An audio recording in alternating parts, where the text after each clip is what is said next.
ಬಂತು ಅದಕ್ಕೆ. ನಮಸ್ಕಾರ ಸರ್. ನಮಸ್ಕಾರ ಸರ್. ಸರ್, ಈಗ ಇವತ್ತೊಂದು ಸೆಷನ್ ಅಲ್ಲಿ ರಿಯಲಿ ತುಂಬಾನೇ ನಮ್ಗೆ ಇನ್ಫಾರ್ಮೇಶನ್ಸ್ ಚೆನ್ನಾಗಿ ಸಿಕ್ತು sir. Thank you very much. Thank you sir.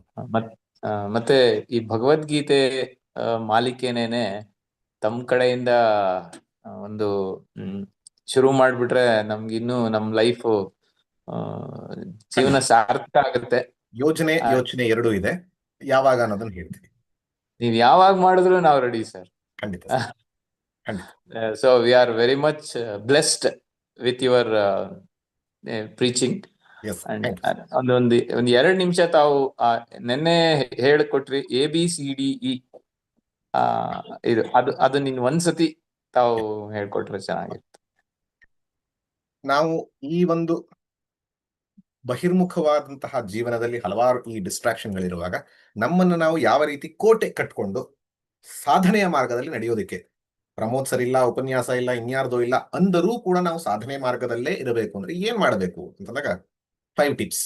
ABCDE.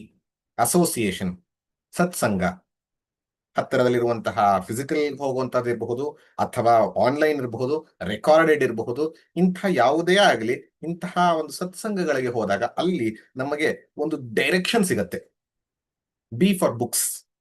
Books ಅಂತಂದಾಗ ಫಿಸಿಕಲ್ ಬುಕ್ಸ್ ಇರಬಹುದು, ಆನ್ಲೈನ್ ಬುಕ್ಸ್ ಇರಬಹುದು, ಆರ್ಟಿಕಲ್ಸ್ ಇರಬಹುದು. ಈ ದೃಷ್ಟಿಯಿಂದ ನಾವು ತಿಳಿದಿರುವಂತಹದನ್ನ ಮತ್ತೆ ಮತ್ತೆ ಕೇಳಿಕೊಳ್ತಾ ಹೋದಾಗ ಉದ್ದೀಪನ ಆಗತ್ತೆ.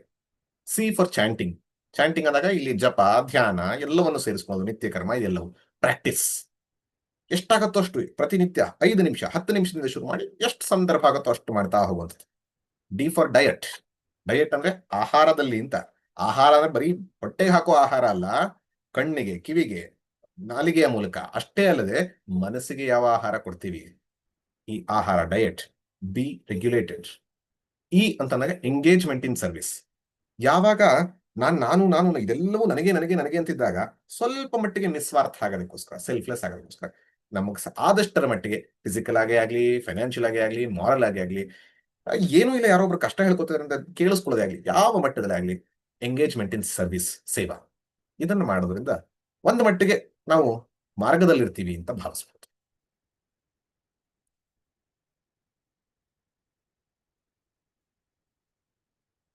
ನಮಸ್ಕಾರ ಗುರುಗಳೇ. ನಮಸ್ಕಾರ.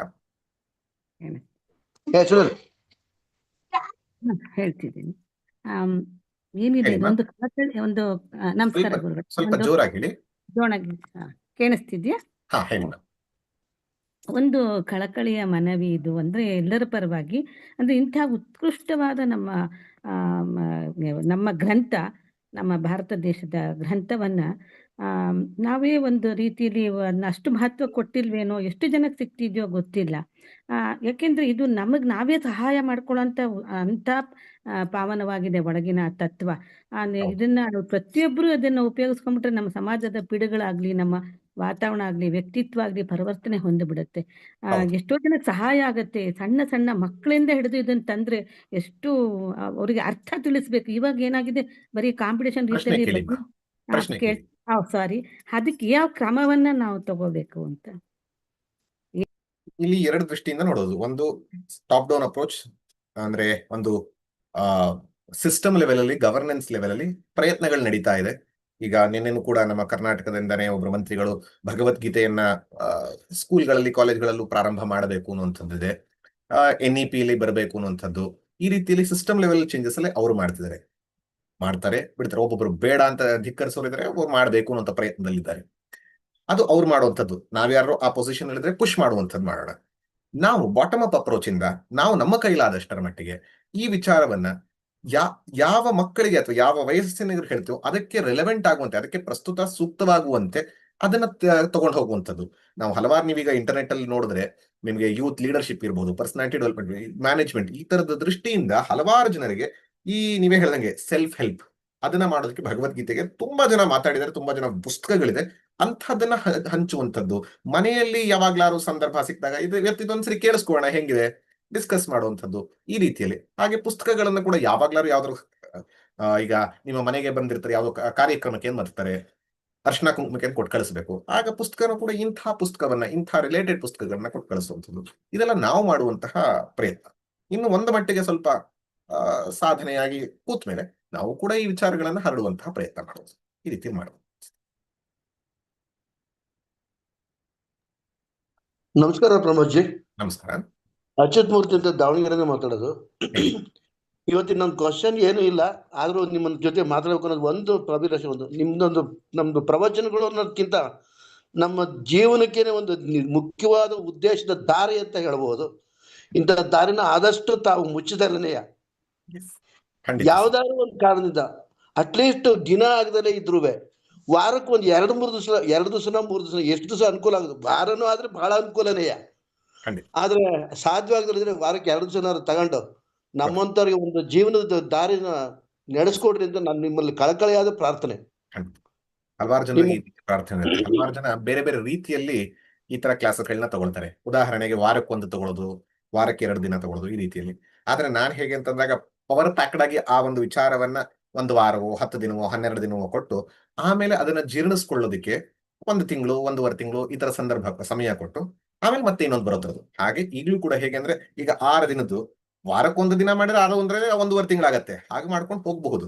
ಆದ್ರೆ 1 ವಾರ ನಾವು ಆ ಕಡೆ ಈ ಕಡೆ ಬೇರೆ ವಿಚಾರಗಳಲ್ಲಿ ತೊಡಗಿದಾಗ ಇದು ಆಳಕ್ಕೆ ಇಳಿಯೋದಿಲ್ಲ ಅನ್ನೋ ಕಾರಣಕ್ಕೆ ನಾವು ಒಂದೊಂದು ಸೀರೀಸ್ ತರದನ್ನ ಮಾಡಿ ಆಮೇಲೆ ಗ್ಯಾಪ್ ಕೊಟ್ಟು ಮತ್ತೆ ಮುಂದೆ ಮಾಡುವಂತಹ ಪ್ಲಾನ್ ಇದೆ. ಬಟ್ ಯೋಚನೆ ಮಾಡೋಣ, ಖಂಡಿತವಾಗ್ಲು ಸದ್ಯದಲ್ಲಂತ ಇಲ್ಲ, ಬಟ್ ಯೋಚನೆ ಮಾಡೋಣ. ಆತರ ವಾರಕ್ಕೊಂದನಾಗ್ಲಿ ಯಾವಾಗ್ಲಿಗಾರು ಮಾಡೋಕ್ ಸಾಧ್ಯನಾ ಅಂತ ಯೋಚನೆ ನಮ್ಮ ತಂಡದಲ್ಲಿ ಮಾಡ್ತೀವಿ. ಪ್ರಮೋದ್ ಜಿ, ಯೂಟ್ಯೂಬ್ ನಲ್ಲಿ ಒಂದು ಪ್ರಶ್ನೆ ಇದೆ. ವಿಜಯಲಕ್ಷ್ಮಿ ಅವ್ರು ಕೇಳ್ತಾ ಇದ್ದಾರೆ, ಒಂದೊಂದು ಯುಗಕ್ಕೂ ಒಂದೊಂದು ಥೀಮ್ ಇದೆ. ಸತ್ಯಯುಗದಲ್ಲಿ ಸತ್ಯ, ಹಾಗೆ ಒಂದೊಂದು ಯುಗಕ್ಕೂ ಒಂದೊಂದು ಥೀಮ್ ಇದೆ. ಆದ್ರೆ ಈ ಕಲಿಯುಗದಲ್ಲಿ ಯಾಕೆ ಇಷ್ಟೊಂದು ಡಿಸ್ಟರ್ಬೆನ್ಸ್, ಇಷ್ಟೊಂದು ಪ್ರಾಬ್ಲಮ್ಸ್, ಈ ತರ ಎಲ್ಲ ಕೊಟ್ಟು ಕೊನೆಗೆ ಜ್ಞಾನದ ಕಡೆಗೆ ಮೂವ್ ಮಾಡ್ಬೇಕು ಅಂತ ಭಗವಂತ ಇಟ್ಟಿದ್ದಾನಲ್ಲ, ಇದ್ರ ಬಗ್ಗೆ ಶಾಸ್ತ್ರದಲ್ಲಿ ಎಲ್ಲರೂ ಉಲ್ಲೇಖ ಇದೆಯಾ? ಇದೇನಕ್ಕೆ? ನೀವ್ ಹೇಳಿದ್ದು ಖಂಡಿತ ಹೌದು. ಅದಕ್ಕೆ ಪೌರಾಣಿಕವಾಗಿ ನಾವು ನೋಡಿದ್ರು ಕೂಡ ಒಂದು ಗೋವು ಅಂತ ತಗೊಂಡು ಸತ್ಯಯುಗದಲ್ಲಿ 4 ಕಾಲುಗಳ ಮೇಲೆ ನಿಂತಿತ್ತು, ಆಮೇಲೆ 1 ಕಾಲು ಹೋಗಿ 3 ಆಯ್ತು, ಆಮೇಲೆ 2 ಆಯ್ತು, ಆಮೇಲೆ 1 ಆಯ್ತು. ಈಗ ನಿಂತಿರುವಂತ ಒಂದೇ ಒಂದು ಅಂತಂದಾಗ ಅದು ಸತ್ಯದ ಕಾಲಿನ ಮೇಲೆ ನಿಂತಿದೆ ಅನ್ನುವಂಥದ್ದು ಪೌರಾಣಿಕವಾಗಿ ಬರುವಂತದ್ದು. ಆದ್ರೆ ಇಲ್ಲಿ ಜ್ಞಾನಕ್ಕೆ ಪ್ರಾಶಸ್ತ್ಯ ಇದೆ. ಇಂಥ ಹೊರಗಿನ ಒಂದು ವಿಚಾರ ಇದ್ರು ಅನ್ನೋದು ಇದರಲ್ಲಿ ಏನಂತಂದ್ರೆ, ಸತ್ಯಯುಗದಲ್ಲೂ ಜ್ಞಾನವೇ, ದ್ವಾಪರ ಯುಗದಲ್ಲೂ ಜ್ಞಾನವೇ, ತ್ರೇತಾಯುಗದಲ್ಲೂ ಜ್ಞಾನವೇ, ಈಗಲೂ ಜ್ಞಾನವೇ. ಯಾಕೆ ಅಂತಂದಾಗ ಮೋಕ್ಷ ಅಂತಂದ್ರೆ ಏನು? ಇನ್ಫಿನಿಟಿ, ಆ ಅಬ್ಸಲ್ಯೂಟ್ ಪೀಸ್, ಹ್ಯಾಪಿನೆಸ್ ಸಿಗುವಂಥದ್ದು ನನ್ನ ಹೃದಯಾಂತರಾಳದಲ್ಲಿ. ಅದು ಗೊತ್ತಿಲ್ಲದಿದ್ದು ಈಗಲ್ಲ, ಎಲ್ಲ ಕಾಲದಲ್ಲೂ. ಹಾಗಾಗಿ ಪ್ರತಿಯೊಂದು ಕಾಲದಲ್ಲೂ ಕೂಡ ಸಾರ್ವತ್ರಿಕವಾಗಿ ಇರುವಂಥದ್ದು ಜ್ಞಾನಾತ್ ಏವ ಕೈವಲ್ಯ. ಅದು ಈ ಕಾಲ ಆ ಕಾಲ ಅಲ್ಲ, ಪ್ರತಿಯೊಂದು ಕಾಲದಲ್ಲೂ ಹಾಗೇನೆ.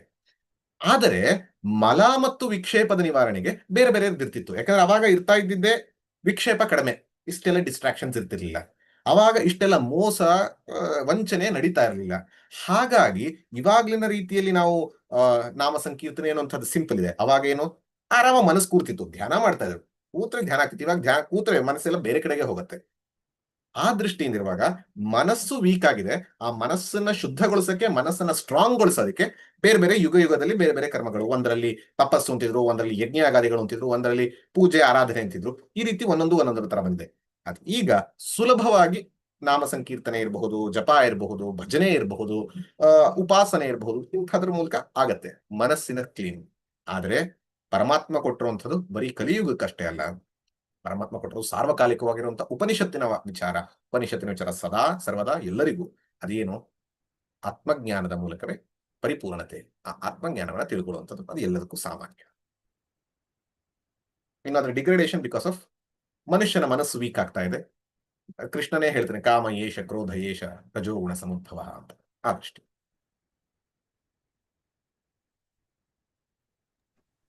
ನಮಸ್ತೆ ಸರ್. ನಮಸ್ಕಾರ. ದಿಶಾ ಭಾರತದ ಟೀಮಿಗೆ ಮತ್ತು ಎಲ್ಲರಿಗೂ ಕೂಡ ಅನಂತ ನಮಸ್ಕಾರ. ಕೃಷ್ಣಾಯ ಗೋವಿಂದ ಹರೇವೆ ಪರಮಾತ್ಮನೇ ಪ್ರಣತಃ ಶ್ರೇಷ್ಠ ಗೋವಿಂದಾಯ ನಮಃ ಅಂದ್ರೆ ಗುರು ಮತ್ತು ಗೋವಿಂದರಿಗೆ ಇಬ್ಬರಿಗೂ ನಮಸ್ಕಾರ ಮಾಡ್ತಾ ಇದ್ದೀನಿ ಸರ್. ಗೋವಿಂದನವರೆಗೆ ಇರುವಂತಹ ಈ ಗ್ಯಾಪ್ ಅನ್ನ ಈಗ ನೀವು ಹೇಳಿದಿರಿ, ಈ ರೀತಿ ಮಾಡ್ಕೊಂಡು ಹೋಗ್ಬೇಕಂತ ಹೇಳಿ. ಆದ್ರೆ ನಾನು ಕಲ್ತಿದ್ದೀನಿ, ಇದನ್ನ ಯಾರಿಗಾದ್ರೂ ನನ್ನ ಮಗಳಿಗೆ ಯಾರಿಗಾದ್ರೂ ಹೇಳ್ಬೇಕಂದ್ರೆ ಅದನ್ನ ನನಗೆ ನಿಮ್ಮ ತರ ಹೇಳ್ಲಿಕ್ ಬರಲ್ಲ. ಆದ್ರೆ ಅವರಿಗೆ ಅದನ್ನೊಂದು ಇಂಟ್ರೆಸ್ಟ್ ಕ್ರಿಯೇಟ್ ಮಾಡ್ಬೇಕು. ನಾನು ಅವರಿಗೆ ಯಾರೋ 1 4 ಮಕ್ಕಳಿಗೆ ಅದನ್ನ ನಾವು ಯಾವ ರೀತಿ ಮಾಡ್ಬೇಕು, ಸ್ವಲ್ಪ ಅದರ ನೆನಪು ಯಾವ ರೀತಿ ಇಟ್ಕೋಬೇಕು, ಇದನ್ನ ಸ್ವಲ್ಪ ಹೇಳ್ಕೊಟ್ರೆ ಚೆನ್ನಾಗ. ಖಂಡಿತವಾಗ್ಲೂ ಹೇಳಿದ್ರಿ. ನಾನು ಹೇಳಿದ್ರೆ ನಿಮ್ಗೆ ಹೇಳಕ್ ಬರಲಿಲ್ಲ ಅಂತ. ನಾನು ಹೇಳ್ತೀನಿ, ನನ್ ಗುರುಗಳು ಹೇಳಿದಾಗ ನನಗೆ ಹೇಳಕ್ ಬರಲ್ಲ ಅಂತ. ನನ್ನ ಗುರುಗಳು ಹೇಳ್ತಾರೆ, ಅವ್ರ ಗುರುಗಳು ಅದಕ್ಕಿಂತ ಅಂತ. ಯಾವಾಗ್ಲೂ ಇದ್ದಿದ್ದೆ ಅದು. ಗುರುವಿನ ಮೇಲೆ ಇರೋ ಭಕ್ತಿ ಇರ್ಬೋದು, ನಿಜವಾಗ್ಲೂ ಇರ್ಬೋದು, ಸತ್ಯವೂ ಇರಬಹುದು. ಇಲ್ಲಿ ನಮಗೆ ಎಷ್ಟು ಗೊತ್ತೋ ಅಷ್ಟನ್ನ ಪ್ರಾಮಾಣಿಕವಾಗಿ ಪ್ರಯತ್ನಪೂರ್ವಕವಾಗಿ ಹುಡುಕಿ ಅಲ್ಲಿ ಇಲ್ಲಿ ನೋಡ್ಕೊಂಡು ಯಾವ ರೀತಿ ಮಾಡಿದ್ರೆ, ಯಾವ ಕಥೆಯನ್ನ ಹೇಳಿದ್ರೆ, ಯಾವ ವಯಸ್ಸಿಗೆ ಯಾವ ರೀತಿಯಲ್ಲಿ ಹೇಳುವಂಥದ್ದು. ಅದಕ್ಕೆ ಜನರಲ್ ಆಗಿ ಹೇಳುವಂಥದ್ದು 3 ಹಂತಗಳನ್ನು ತಗೋಬೇಕು. ಚಿಕ್ಕ ಮಕ್ಕಳಿಗೆ ಹೇಳಿದ್ರೆ ಶ್ರದ್ಧಾಪೂರ್ವಕವಾಗಿ ಈ ರೀತಿಯಲ್ಲಿ ಹೇಳುವಂಥದ್ದು, ಹೀಗಿರ್ಬೇಕು, ಹೀಗಿದ್ರೆ ಹೀಗಾಗತ್ತೆ, just say dos and don'ts, ಇದು ಮಾಡೋದು ಸರಿ, ಇದು ಮಾಡೋದು ತಪ್ಪು, ಈ ತರ ಹೇಳಿದ್ರು ಕೂಡ ಗೊತ್ತಾಗತ್ತೆ. ಸ್ವಲ್ಪ ಮಟ್ಟಿಗೆ ಬಂದಾಗ ಶ್ರದ್ಧೆ ಮತ್ತು ಮೇಧ ಎರಡರದನ್ನು ಮಿಕ್ಸ್ಚರ್ ತರ ಕೊಡ್ತಾ ಹೋಗ್ಬೇಕು. ಶ್ರದ್ಧೆಯ ವಿಚಾರಗಳನ್ನ ಆಚರಣೆಗಳನ್ನ ಹೇಳಬೇಕು, ಅದು ಯಾಕೆ ಅನ್ನುವಂಥದ್ದನ್ನ ಸ್ವಲ್ಪ ಸೇರಿಸ್ತಾ ಹೋಗ್ಬೇಕು. ಇನ್ನು ಸ್ವಲ್ಪ ಮಟ್ಟಿಗೆ ಪ್ರೌಢರಿಗೆ ಬಂದಾಗ ಆಗ ವಿಚಾರಪೂರ್ವಕವಾಗಿ ಹೇಳಬೇಕು. ಇಲ್ಲಾಂದ್ರೆ ಇದೆಲ್ಲ ನಂಬಲ ಬಿಡಿ, ಇದೆಲ್ಲ ಹಳೆ ಕಾಲಕ್ಕೆ, ಇವಾಗ್ಲೇ ಹೇಳಿ ಅಂತ.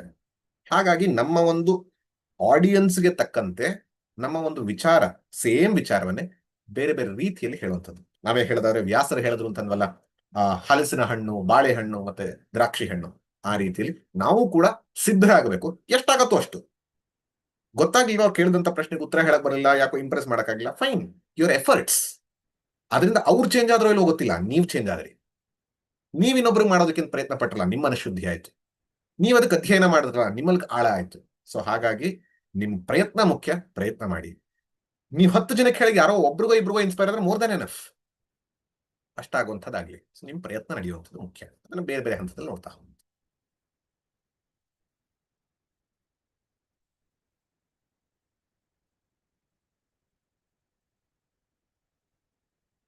ನಮಸ್ಕಾರ. ನಮಸ್ತೆ ಗುರುಜಿ. ನಮಸ್ಕಾರ. ನಮಸ್ತೆ. ಇದು ನಿಮ್ದು ಆರ್ಟಿಕಲ್ಸ್ ಮೊದಲು ಬರ್ತಾ ಇತ್ತು, ಇವಾಗ ನೀವು ಅದೇ ತರ ಕಳಿಸಿದ್ರೆ ಒಳ್ಳೇದು ಗುರುಜಿ. ನಮ್ಗೆ ನಿಮ್ಮ ನೆಕ್ಸ್ಟ್ ಪ್ರವಚನ ತನಕ will be in virtually in contact with you, ಆ ತರನೇ.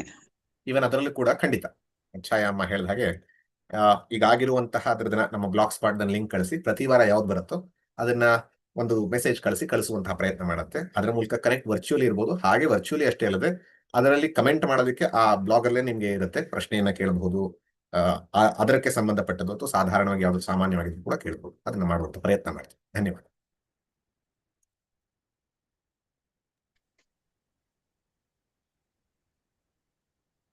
ಪ್ರಮೋದ್ ಜಿ, ಸಮಯ ಆಗಿದೆ. ಹಾಗೆ ಕೆಲವರು ಇದರಲ್ಲಿ ಯೂಟ್ಯೂಬ್ ನಲ್ಲಿ ಮತ್ತೆ ಇಲ್ಲಿ ಒಂದು ಕಡೆ ಎಲ್ಲರೂ ಕೇಳ್ತಾ ಇರೋದು ಪ್ರಶ್ನೆ ಅಂದ್ರೆ ಗುರುದಕ್ಷಿಣೆ ಬಗ್ಗೆ ಕೇಳ್ತಾರೆ, ಅದ್ರ ಬಗ್ಗೆ ಒಂದು ಮಾತು ಹೇಳ್ಬಹುದು. ಗುರುದಕ್ಷಿಣೆ ನಾನು ಪ್ರತಿ ಉಪನ್ಯಾಸದಲ್ಲೂ ಹೇಳ್ತೀನಿ, ಖಂಡಿತವಾಗ್ಲೂ ಗುರುದಕ್ಷಿಣೆ ನನಗೆ ಬೇಕು. ಪ್ರತಿಯೊಬ್ಬರು ಕೊಡಬೇಕು, ಪ್ರತಿಯೊಬ್ಬರು ಮಿಸ್ ಮಾಡದಲ್ಲೇ ಕೊಡಬೇಕು. ಆದ್ರೆ ಗುರುದಕ್ಷಿಣೆ ಹಣದ ರೀತಿಯಲ್ಲೋ ಅಥವಾ ವಸ್ತುವಿನ ರೀತಿಯಲ್ಲೋ ಅಲ್ಲ, ನಿಮ್ಮ ಸಾಧನೆಯ ರೀತಿಯಲ್ಲಿ, ನಿಮ್ಮ ಜೀವನದ ರೀತಿಯಲ್ಲಿ, ನಿಮ್ಮ ಜೀವನದಲ್ಲಿ ಏನಾದ್ರು ಪರಿವರ್ತನೆ ಆಗುವಂತಹ ಮೌಲ್ಯಗಳನ್ನ ಬೆಳೆಸ್ಕೊಳ್ಳೋದ್ರ ಮೂಲಕ, ಧರ್ಮಾಚರಣೆಯ ಮೂಲಕ, ನಾಮಜಪವನ್ನ ಮಾಡೋದ್ರ ಮೂಲಕ, ದಾನ ಧರ್ಮಗಳನ್ನ ಮಾಡೋದ್ರ ಮೂಲಕ ಪ್ರತಿಯೊಬ್ಬರು ನಿಮ್ಮ ಜೀವನದಲ್ಲಿ ಒಂದು ಹಂತ ಮುಂದಕ್ಕೆ ಹೋದ್ರೆ that is the gurudakshina which everyone has to give. ಅದು ನೀವು ನನ್ನ ಕೈಲಿ ಋಣ ತಗೊಂಡು ಹೋಗ್ತಿದ್ರೆ ಅಂತ ಅಂದ್ಕೊಳ್ಬೇಕಾರೆ ಅದನ್ನ ತೀರಿಸೋದಕ್ಕೋಸ್ಕರ ನಾವು ಯಾವುದೇ ಆಗಲಿ, ಅದು ಮೌಲ್ಯ, ಅದು ಧರ್ಮ, ಅದು ದಾನ, ಅದು ಕರ್ಮ, ಅದು ಉಪಾಸನೆ, ಅದು ಜಪ, ಅದು ಧ್ಯಾನ, ಯಾವುದೇ ಆಗಲಿ, ನಾವಿವತ್ತು ಎಲ್ಲಿದ್ದೀವೋ ಅಧ್ಯಾತ್ಮದಲ್ಲಿ ನೀವು ಎಷ್ಟು ದುಡ್ಡು ಸಂಪಾದಿಸಿದ್ರಿ, ನೀವು ಯಾವ ಹುದ್ದೆಗೆ ಹೋದ್ರಿ, ಅದೆಲ್ಲ ನಿಮ್ಮಿಷ್ಟ, ಅದನ್ನ ನಾನು ಮಾಡ್ಬಿಡಿನಲ್ಲ, ಯು ಬಿಕಮ್ ಸಕ್ಸಸ್ಫುಲ್. ಆದ್ರೆ ಅಧ್ಯಾತ್ಮದಲ್ಲಿ ನೀವು ಇವತ್ತು ಎಲ್ಲಿದ್ದೀರೋ ಒಂದು ಹೆಜ್ಜೆ ಮುಂದೆ ಹೋದ್ರೆ ದಟ್ ಇಸ್ ದ ಗುರುದಕ್ಷಿಣೆ. ಅದನ್ನ ಎಲ್ಲರಿಂದ ಬಯಸ್ತೀನಿ, ಎಲ್ಲರೂ ಕೂಡಿ ಪ್ರೀತಿಪೂರ್ವಕವಾಗಿ ಗೌರವಪೂರ್ವಕವಾಗಿ ಸ್ವೀಕರಿಸ್ತೀನಿ. ಆದ್ರೆ ಯಾರಿಂದಲೂ ಕೂಡ ಹಣವನ್ನೇ ಆಗಲಿ, ಹಣ್ಣು ಹಂಪಲು ವಸ್ತು ಯಾವುದನ್ನು ಸ್ವೀಕರಿಸಲ್ಲ. ನಾನು ಅಪರಿಗ್ರಹ ವ್ರತದಲ್ಲಿರೋದ್ರಿಂದ ಅದನ್ನು ಸ್ವೀಕರಿಸೋದು ನನ್ನ ಒಂದು ಪ್ರಿನ್ಸಿಪಲ್ಸ್ಗೂ ಕೂಡ, ಆದರ್ಶಗಳಿಗೆ ಅದು ವಿರುದ್ಧವಾಗುತ್ತೆ. ಹಾಗಾಗಿ ಎಲ್ಲರೂ ನನ್ನನ್ನ ಆದರ್ಶವನ್ನ ಗೌರವಿಸ್ತೀರಾ ಅಂತ ಭಾವಿಸಿ ನನ್ನ ರಿಕ್ವೆಸ್ಟ್ನ ಎಲ್ಲರೂ ಗುರುದಕ್ಷಿಣೆಯನ್ನ ಯಾವ ರೀತಿಯಲ್ಲಿ ಕೊಡಬೇಕು ಅಂತ ಕೇಳಿದ್ನೋ ಸಾಧನೆಯ ರೀತಿಯಲ್ಲಿ ಕೊಡ್ತೀರಾ ಅಂತ ಭಾವಿಸ್ತೀನಿ. ಧನ್ಯವಾದಗಳು. ಇಲ್ಲಿಗೆ ಇವತ್ತಿನ ಒಂದು